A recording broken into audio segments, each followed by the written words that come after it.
Welcome back everyone. UPSC civil सेवा की test series चल रही थी।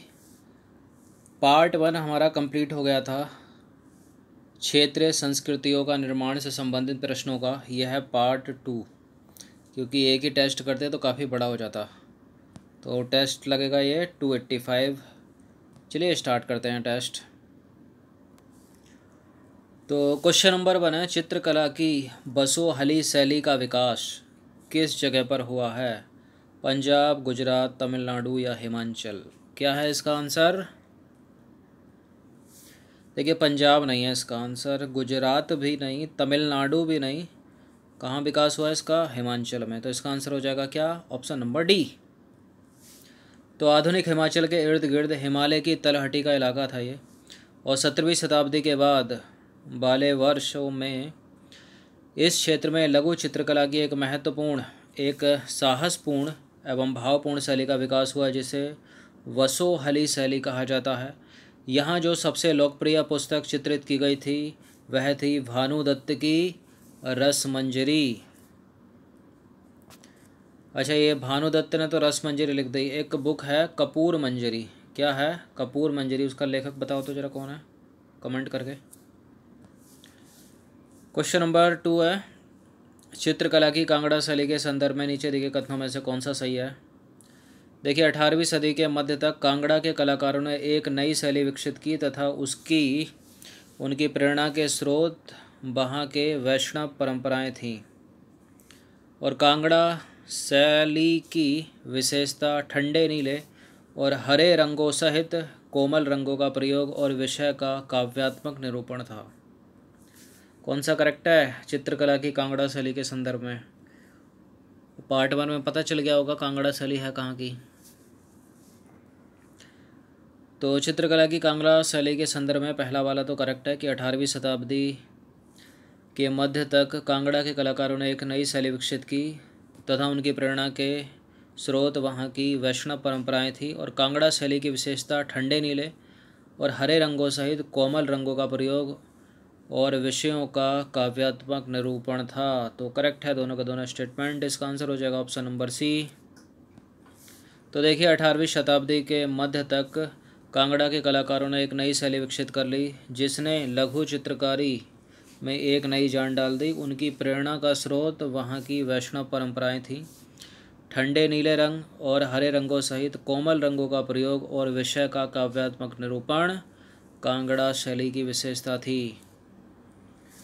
क्वेश्चन नंबर 3 है, बंगाली भाषा का उद्भव किस भाषा से हुआ है?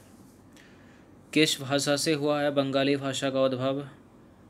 संस्कृत से तो नहीं हुआ है। उर्दू से हुआ है क्या? उर्दू से भी नहीं हुआ। फारसी से भी नहीं हुआ। तो किससे हुआ? जनजातीय भाषाओं से हुआ है।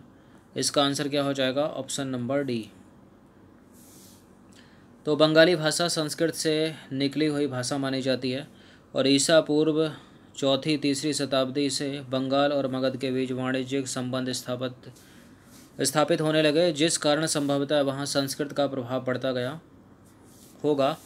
और 4वीं शताब्दी के दौरान गुप्त वंशकीय शासकों ने उत्तरी बंगाल पर राजनीतिक नियंत्रण कर वहाँ ब्राह्मणों को बसाना शुरू कर दिया। इस प्रकार गंगा की मध्य घाटी के भाषाई और सांस्कृतिक प्रभाव अधिक प्रबल हो गए। और 7वीं शताब्दी में चीनी यात्री हुएनसांग ने यह पाया कि बंगाल में सर्वत्र संस्कृत से संबंधित भाषाओं का प्रयोग हो रहा है। अच्छा, बात यहाँ पर हुएनसांग की होती है, तो किसके शासनकाल में आया था भारत हुएनसांग? हर्षवर्धन के शासनकाल में। किसके शासनकाल में? हर्षवर्धन के शासनकाल में। क्वेश्चन नंबर 4 है, आधुनिक बंगाली भाषा के विकास में किन भाषाओं का योगदान रहा है? किन भाषाओं का योगदान रहा? संस्कृत का तो रहा ही रहा। फारसी का रहा है क्या? फारसी का भी रहा। जनजातीय भाषा का तो रहा है और यूरोपीय भाषाओं का भी रहा है। तो सारे के सारे करेक्टेड ही हो जाएगा इसका आंसर 1 2 3 4।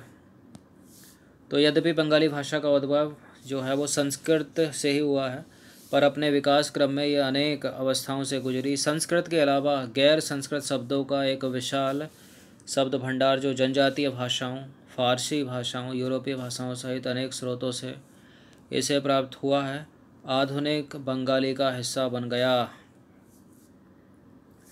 क्वेश्चन नंबर 5 है, मंगल काव्य किस क्षेत्र से संबंधित साहित्यिक कृति है? किस क्षेत्र से संबंधित है मंगल काव्य? देखिए असम से नहीं है, बताइए किससे है ये। चलिए तमिलनाडु को पहले मिनट कर दिया, किससे है ये? आंध्र प्रदेश भी नहीं है, इसका आंसर है क्या? बंगाल। तो संस्कृत महाकाव्यों में बंगाली भाषा में किए गए अनुवाद को मंगल काव्य कहा गया। क्या कहा गया? संस्कृत महाकाव्यों का बंगाली भाषा में किया गया अनुवाद मंगल काव्य कहा गया। और शाब्दिक अर्थों में शुभ यानी मांगलिक कार्य जो स्थानीय देवी देवताओं से संबंधित हैं। क्वेश्चन नंबर 6 है, शास्त्रीय नृत्य और उनके स्थान के संदर्भ में सूची 1 को सूची 2 से सम्मिलित करना है। सूची 1 में और सूची 2 में क्या है?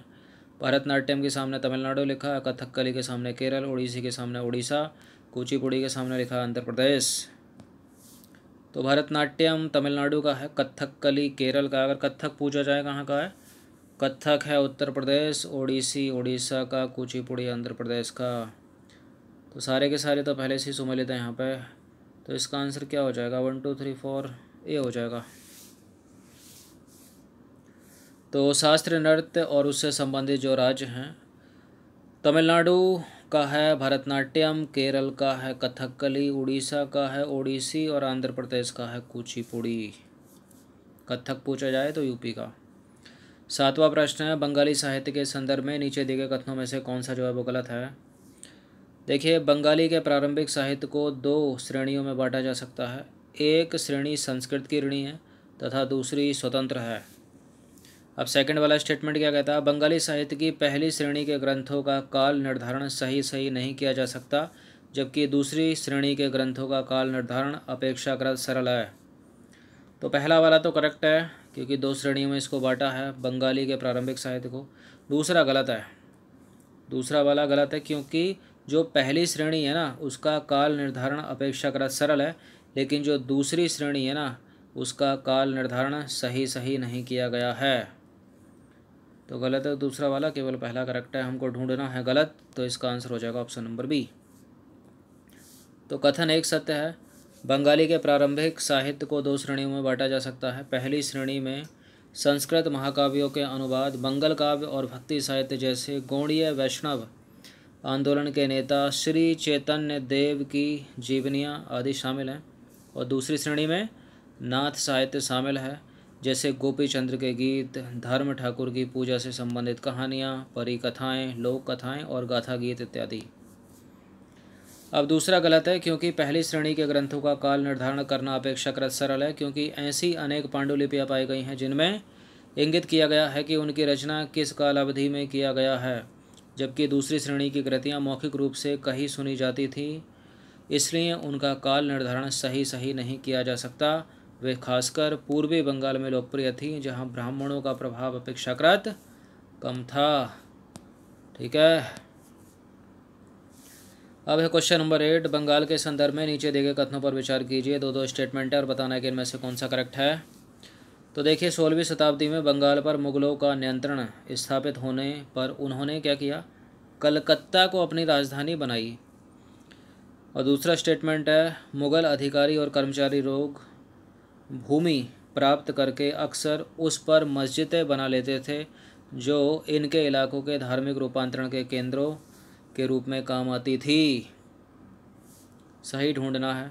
देखिए बिल्कुल करेक्ट है, जो मुगल अधिकारी थे और कर्मचारी थे वो भूमि का अधिग्रहण करके अक्सर उन पर मस्जिदें बना लेते थे, जो इनके इलाकों के धार्मिक रूपांतरण के केंद्रों के रूप में काम आती थी। लेकिन 16वीं शताब्दी में बंगाल पर मुगलों का नियंत्रण स्थापित होने के बाद कलकत्ता को उन्होंने राजधानी नहीं बनाया था। गलत है पहला वाला स्टेटमेंट, दूसरा का सही है केवल।